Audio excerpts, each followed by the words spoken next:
Assalamualaikum warahmatullahi wabarakatuh. Perkenalkan, nama saya Melati Agnavata Isya, NIM 170104069. Di sini saya akan menjelaskan mengenai belajar dan pembelajaran. Di antaranya yaitu yang pertama, teori belajar kognitivisme dan konstruktivisme.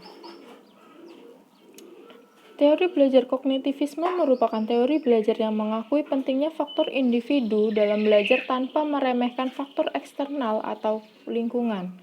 Bagi kognitivisme, belajar merupakan interaksi antara individu dan lingkungan, dan hal itu terjadi terus-menerus sepanjang hayatnya. Pakar kognitivisme yang besar pengaruhnya ialah Jean Piaget.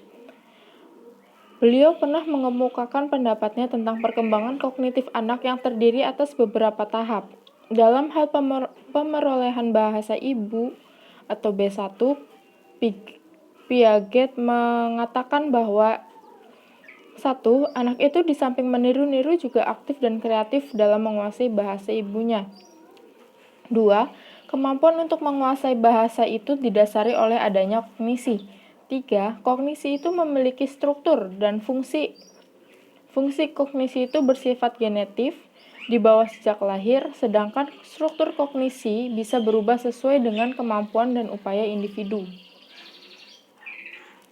Menurut Piaget, setiap anak mengembangkan kemampuan berpikirnya secara bertahap dan teratur. Tahap-tahapan tersebut yaitu 1. Tahap sensori motor, 2. Tahap operasional, kurang lebih umur 2 tahun hingga 7 tahun, 3. Tahap operasi konkret, kurang lebih 7-11 tahun, dan tahap operasi formal, kurang lebih umur 11 tahun sampai 15 tahun.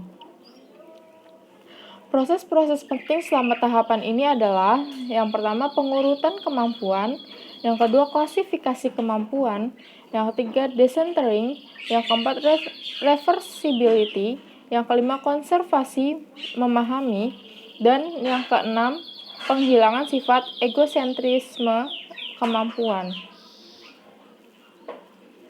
Lalu teori belajar konstruktivisme adalah teori yang mengatakan bahwa pembelajar atau orang yang sedang belajar akan membangun pengetahuannya sendiri berdasarkan apa yang sudah diketahuinya. Karena itu, belajar tentang dan mempelajari sesuatu itu tidak dapat diwakilkan dan tidak dapat diborongkan kepada orang lain. Teori konstruktivisme didefinisikan sebagai pembelajaran yang bersifat generatif, yaitu tindakan mencipta suatu makna dari apa yang dipelajari. Beda dengan teori behavioristik, yang memahami hakikat belajar sebagai kegiatan yang bersifat mekanistik antara stimulus dan respon. Sedangkan teori konstruktivisme lebih memahami belajar sebagai kegiatan manusia membangun atau menciptakan pengetahuan dengan memberi makna pada pengetahuannya sesuai dengan pengalamannya. Lalu, penjelasan yang kedua adalah mengenai teori belajar humanistik dan kecerdasan ganda. Teori belajar humanistik adalah teori belajar yang berhulu dan bermuara pada manusia itu sendiri. Tujuan utama para pendidik yang menggunakan teori ini adalah membantu siswa untuk mengembangkan dirinya, yaitu membantu masing-masing individu untuk mengenal diri mereka sendiri sebagai manusia yang unik dan membentuk dalam mewujudkan potensi yang ada dalam diri mereka. Peran guru dalam kegiatan belajar siswa adalah sebagai fasilitator yang berperan aktif dalam membantu menciptakan iklim kelas yang kondusif agar siswa bersikap positif terhadap belajar, membantu siswa untuk memperjelas tujuan belajarnya dan memberikan kebebasan kepada siswa untuk belajar, lalu membantu siswa untuk memanfaatkan dorongan dan cita-cita mereka sebagai kekuatan pendorong belajar. Yang keempat, menyediakan berbagai sumber belajar kepada siswa, dan yang terakhir menerima pertanyaan dan pendapat serta perasaan dari berbagai siswa sebagaimana adanya. Teori belajar humanisme mengemukakan beberapa prinsip belajar yang penting, yaitu 1. Manusia itu memiliki keinginan alamiah untuk belajar, memiliki rasa ingin tahu alamiah terhadap dunianya, dan keinginan yang mendalam untuk mengeksplorasi dan asimilasi pengalaman baru. 2. Belajar akan cepat dan lebih bermakna bila bahan yang dipelajari relevan dengan kebutuhan siswa. 3. Belajar dapat ditingkatkan dengan mengurangi ancaman dari luar. 4. Belajar secara partisipasif jauh lebih efektif daripada belajar secara pasif dan orang belajar lebih banyak bila belajar atas pengarahan diri sendiri. 5. Belajar atas prakarsa sendiri yang melibatkan keseluruhan pribadi, pikiran maupun perasaan akan lebih baik dan tahan lama. Dan yang terakhir, 6. Kebebasan, kreativitas, dan kepercayaan diri dalam belajar dapat ditingkatkan dengan evaluasi diri orang lain tidak begitu penting. Teori kecerdasan ganda adalah teori belajar menjelaskan bahwa seseorang itu memiliki kemampuan ganda. Kemampuan-kemampuan yang dimasukkan dalam inteligensi ganda haruslah memenuhi 8 kriteria yang sering digunakan untuk menentukan apakah kemampuan itu benar-benar suatu inteligensi atau bukan. 8 kriteria tersebut adalah 1. Terisolasi dalam bagian otak tertentu. 2. Bersifat independen. 3. Memuat satuan operasi khusus. 4. Mempunyai sejarah perkembangan diri. 5. Berkaitan dengan sejarah evolusi zaman dulu. 6. Dukungan psikologi eksperimental. 7. Dukungan dari penemuan psikometrik. Dan 8. Dapat disimbolkan. Inteligensi ganda itu ada 9 macam, yaitu 1. Inteligensi linguistik. 2. Inteligensi matematis logis. 3. Inteligensi ruang visual. 4. Inteligensi kinestetis badannya. 5. Inteligensi musikal. 6. Inteligensi interpersonal. 7. Inteligensi intrapersonal. 8. Inteligensi lingkungan. Dan 9. Inteligensi eksistensial. Lalu pembahasan yang ketiga adalah berbagai teori tentang pembelajaran. Belajar adalah suatu aktivitas pribadi untuk mengubah tingkah laku. Dalam konsep ini berarti yang aktif adalah individu si pembelajar. Walaupun tidak ada orang lain, individu tersebut tetap aktif untuk mempelajari sesuatu. Mengajar meliputi segala hal yang berkaitan dengan proses pentransferan ilmu oleh seorang guru yang dilakukan di dalam kelas. Dalam hal ini, untuk melakukan kegiatan mengajar perlu ada guru, murid, dan kelas. Sekalipun kelas terbuka, di alam terbuka. Pembelajaran berarti proses yang dilakukan oleh seseorang agar orang lain melakukan tindakan belajar. Dalam hal ini, orang yang membuat proses agar orang lain belajar, guru, berfungsi sebagai fasilitator. Pembelajaran itu memiliki ciri-ciri tertentu. Ciri-ciri pembelajaran itu antara lain merupakan upaya sadar dan disengaja, membuat siswa menjadi belajar, menetapkan tujuan terlebih dahulu sebelum proses dilaksanakan, dan mengendalikan pelaksanaan baik dalam hal isi, waktu, proses, maupun hasil. Pembelajaran sendiri itu memiliki 12 prinsip. Kedua-belas prinsip pembelajaran itu sebagai berikut. 1. Respon-respon baru diulang sebagai akibat dari respon yang terjadi sebelumnya. 2. Perilaku tidak hanya dikontrol oleh akibat dari respon, tetapi juga di bawah pengaruh kondisi atau tanda-tanda di lingkungan siswa. 3. Perilaku yang timbul oleh tanda-tanda tertentu akan hilang atau berkurang frekuensinya bila diperkuat dengan akibat yang menyenangkan. 4. Belajar yang berbentuk respon terhadap tanda-tanda yang terbatas akan ditransfer kepada situasi lain yang terbatas pula. 5. Belajar menggeneralisasikan dan membedakan adalah dasar untuk belajar sesuatu yang kompleks seperti yang berkenaan dengan pemecahan masalah. 6. Situasi mental siswa untuk menghadapi pelajaran akan mempengaruhi perhatian dan ketekunan siswa selama proses siswa belajar. 7. Kegiatan belajar yang dibagi menjadi langkah-langkah kecil dan disertai umpan balik menyelesaikan tiap langkah akan membantu siswa. 8. Kebutuhan memecah materi kompleks menjadi bagian kegiatan-kegiatan kecil dapat dikurangi dengan mewujudkan dalam suatu model. 9. Keterampilan tingkat tinggi terbentuk dari keterampilan dasar yang lebih sederhana. 10. Belajar akan lebih cepat, efisien, dan menyenangkan bila siswa diberi informasi tentang kualitas penampilannya dan cara meningkatkannya. 11. Perkembangan dan kecepatan belajar siswa sangat bervariasi. Ada yang maju dengan cepat, ada yang lebih lambat. 12. Dengan persiapan, siswa dapat mengembangkan kemampuan mengorganisasikan kegiatan belajarnya sendiri dan menimbulkan umpan balik bagi dirinya untuk membuat respon yang benar. Lalu tujuan pembelajaran bahasa secara umum adalah menerampilkan siswa dalam menggunakan bahasa, baik untuk keterampilan menyimak, berbicara, membaca, maupun menulis. Tujuan tersebut mengisyaratkan kepada para pembelajar untuk mengarahkan kegiatan belajar di kelas dalam bentuk kegiatan berbahasa. Dengan kata lain, kegiatan belajar bahasa merupakan kegiatan menggunakan kaidah bahasa sasaran sesuai dengan konteks pemakaiannya. Lalu pembahasan yang keempat adalah pengertian dan fungsi umum bahasa.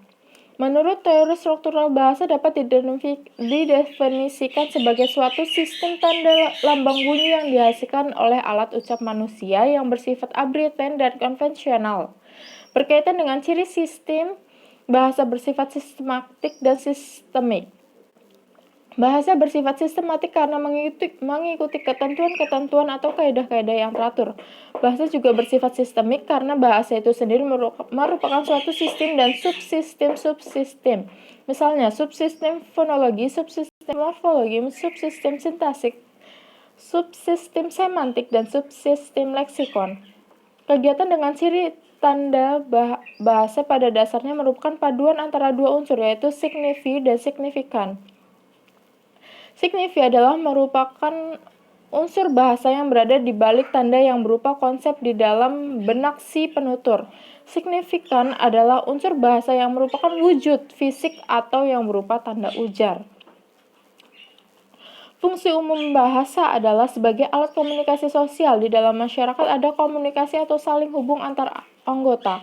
Untuk keperluan itu dipergunakan suatu wahana yang dinamakan bahasa. Dengan demikian, setiap masyarakat dipastikan memiliki dan menggunakan alat komunikasi sosial tersebut.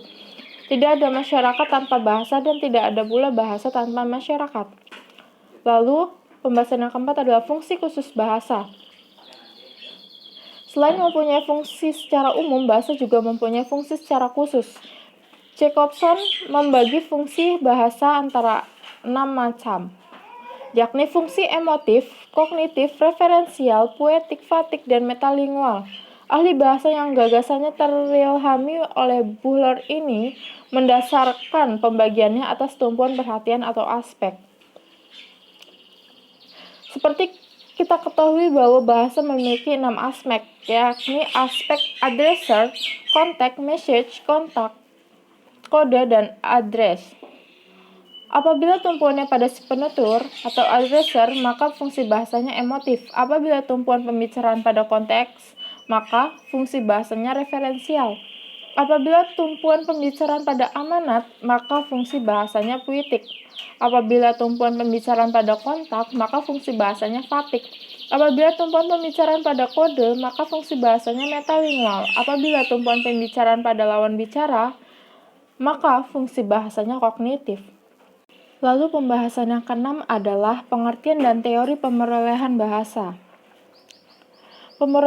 Pemerolehan bahasa adalah suatu proses yang dialami oleh seorang anak untuk mendapatkan bahasa pertama, bahasa ibu. Pemerolehan bahasa memiliki berkaitan dengan mendapatkan bahasa pertama, bahasa ibu. Bahasa pertama adalah bahasa yang diperoleh anak pertama kali dalam hidupnya, yaitu bahasa ibu. Pemerolehan bahasa terjadi secara alamiah, dapat berlangsung tanpa sistem yang jelas. Ada 3 teori yang berkaitan dengan pemerolehan bahasa ini, yaitu teori behavioristik, teori mentalistik, dan teori kognitistik. Yang pertama, teori behavioristik. Teori behavioristik adalah teori yang menyatakan bahwa bahasa pertama anak itu diperoleh karena adanya faktor latihan yang terus-menerus. Anak yang lahir dianggap kosong dari bahasa. Mereka berpendapat bahwa anak yang lahir tidak membawa kapasitas atau potensi bahasa.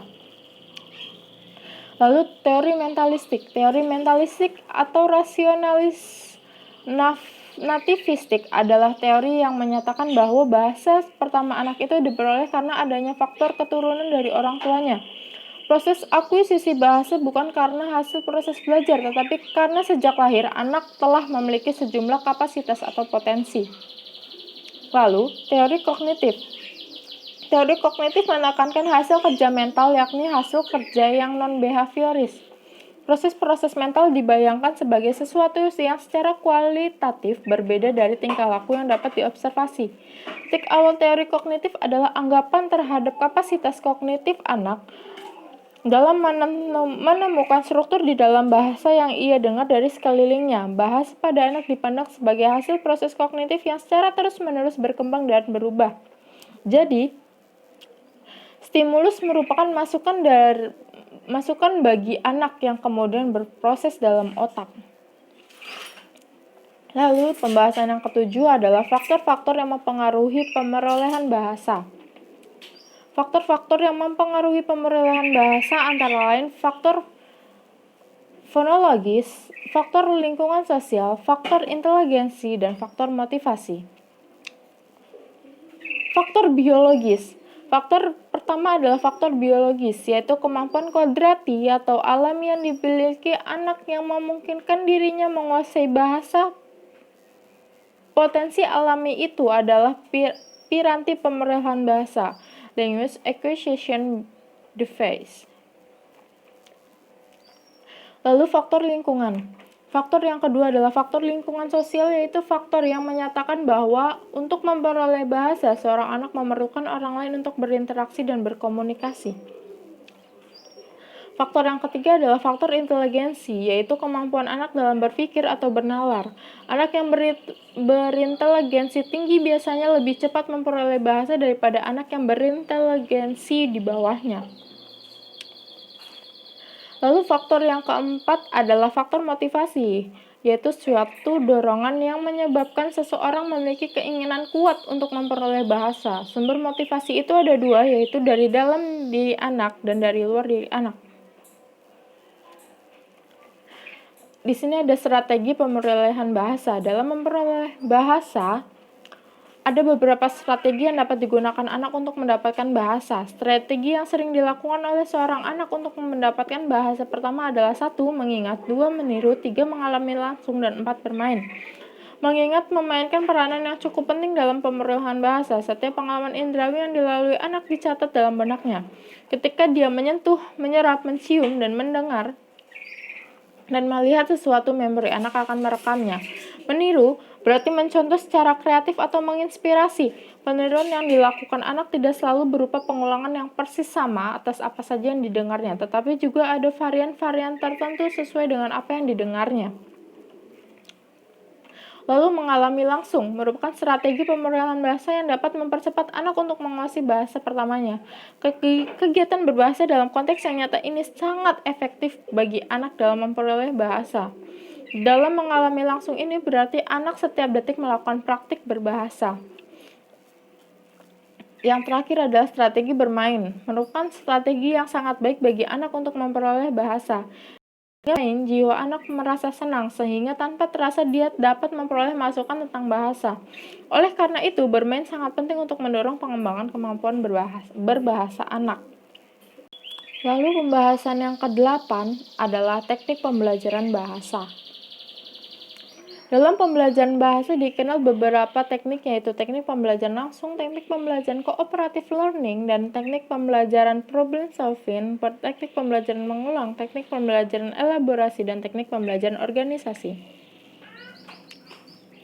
Teknik pembelajaran langsung adalah pembelajaran yang dilaksanakan dengan cara guru menyampaikan materi pembelajaran langsung kepada siswa, seperti kuliah. Teknik pembelajaran langsung merupakan bentuk dan pendekatan pembelajaran yang berorientasi kepada guru. Lalu teknik pembelajaran cooperative learning adalah teknik pembelajaran yang menekankan kepada proses kerjasama dalam suatu kelompok yang biasanya terdiri atas 3-5 orang siswa untuk mempelajari suatu materi akademik yang spesifik sampai tuntas. Teknik mengajar pemecahan masalah adalah teknik mengajar yang dalam pelaksanaannya guru menggunakan cara pemecahan masalah sebagai suatu tindakan aplikatif. Jadi, kedudukan pemecahan masalah hanya sebagai suatu alat untuk memahami materi pembelajaran. Lalu teknik pembelajaran mengulang merupakan teknik pembelajaran sederhana yang digunakan untuk sekedar membaca ulang materi tertentu dengan tujuan menghafal. Teknik pembelajaran elaborasi adalah proses penambahan rincian sehingga informasi baru akan menjadi lebih bermakna. Dengan teknik elaborasi, pengkodean lebih mudah dilakukan dan lebih memberikan kepastian. Teknik pembelajaran organisasi adalah langkah-langkah operasional yang dilakukan oleh guru untuk membuat pelaku belajar meningkatkan kebermaknaan bahan-bahan baru dengan struktur pengorganisasian baru. Bentuk teknik pembelajaran organisasi adalah outlining, membuat garis besar, mapping, pemataian konsep, dan mnemonik, pemotongan akronim dan kata terberkait. Lalu, pembahasan yang ke-9 adalah pendekatan, metode, strategi, dan model pembelajaran bahasa. Pendekatan adalah suatu ancangan atau kebijaksanaan dalam memulai pengajaran suatu bidang studi yang memberikan arah dan corak kepada metode pengajarannya dan didasarkan kepada asumsi yang berkaitan.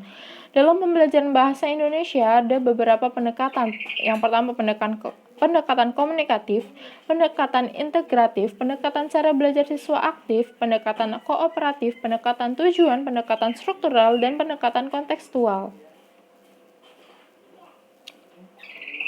Pendekatan komunikatif merupakan pendekatan yang mengarahkan pembelajaran bahasa pada tujuan pembelajaran yang mementingkan fungsi bahasa sebagai alat komunikasi. Pendekatan integratif merupakan pendekatan pembelajaran bahasa yang dalam pelaksanaannya memadukan berbagai keterampilan bahasa, yaitu menyimak, berbicara, membaca, dan menulis. Pendekatan cara belajar siswa aktif CBSA merupakan pendekatan dalam pembelajaran bahasa yang berfokus keaktifan siswa dalam mempelajari suatu materi. Lalu pendekatan kooperatif merupakan pendekatan dalam pembelajaran yang digunakan dengan cara mengelompokkan siswa ke dalam kelompok-kelompok kecil agar para siswa bekerja sama dan saling membantu dalam menyelesaikan tugas. Lalu berikutnya pendekatan tujuan merupakan pendekatan dalam pembelajaran yang dilandasi oleh pemikiran bahwa dalam setiap kegiatan belajar mengajar yang harus dipikirkan dan ditetapkan terlebih dahulu ialah tujuan yang hendak dicapai. Lalu berikutnya adalah pendekatan struktural, merupakan salah satu pendekatan dalam pembelajaran bahasa yang dilandasi oleh asumsi yang menganggap bahwa bahasa sebagai perangkat kaidah.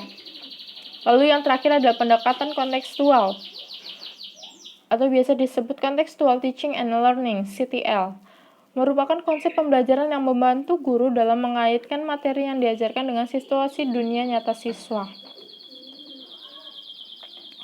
Lalu dalam pembelajaran bahasa Indonesia terdapat beberapa metode, baik yang berpusat pada guru, expository, maupun yang berpusat pada siswa, discovery, atau inquiry. Metode yang berpusat pada guru antara lain ceramah, tanya jawab, dan demonstrasi. Metode yang berpusat pada siswa antara lain eksperimen, diskusi, kerja kelompok, sosiodrama, dan bermain peran. Metode ceramah merupakan penuturan secara lisan oleh guru kepada siswa. Metode tanya jawab merupakan metode mengajar yang dalam pelaksanaannya guru menanyakan hal-hal yang sifatnya faktual kepada siswa atau sebaliknya. Lalu metode diskusi, yaitu sebuah metode mengajar yang dalam pelaksanaannya guru membentuk kelompok yang tugas utama kelompok adalah mendiskusikan beberapa materi suatu masalah yang diberikan oleh guru. Metode kerja kelompok adalah metode yang menerapkan kerjasama antar individu dalam suatu kelompok. Lalu metode demonstrasi adalah metode pembelajaran yang dilaksanakan dengan cara guru memeragakan materi yang hendak disampaikan. Metode eksperimen merupakan metode dalam pembelajaran bahasa yang pelaksanaannya adalah dengan cara membuat uji coba tentang sesuatu yang menjadi materi pembelajaran.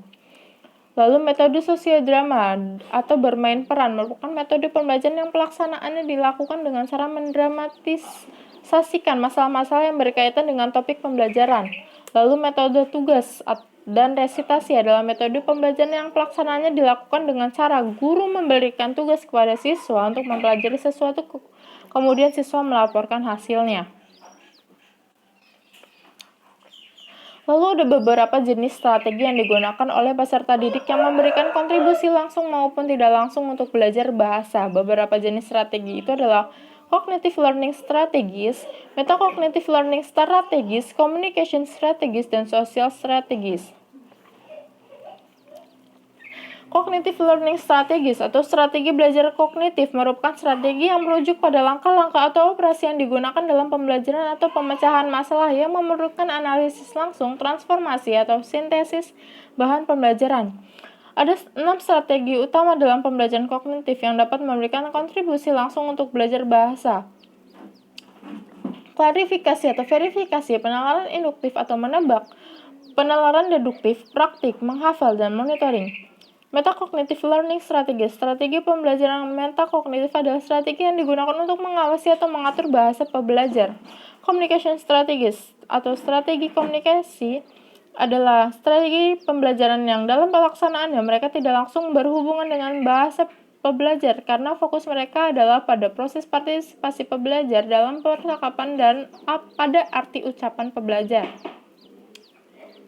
Lalu social strategi. Strategi sosial adalah strategi pembelajaran yang dalam pelaksanaannya lebih melibatkan pembelajar dalam kegiatan yang mampu membuat mereka menjadi mempraktekkan pengetahuan yang mereka miliki. Lalu model pembelajaran adalah bentuk pembelajaran yang tergambar dari awal sampai akhir yang disajikan secara khas oleh guru di kelas. Beberapa model pembelajaran yang efektif antara lain student team achievement diffusion, artikulasi, complete sentence, explicit instruction, word square, numbered hit together, problem based introduction, dan student facilitator and explaining.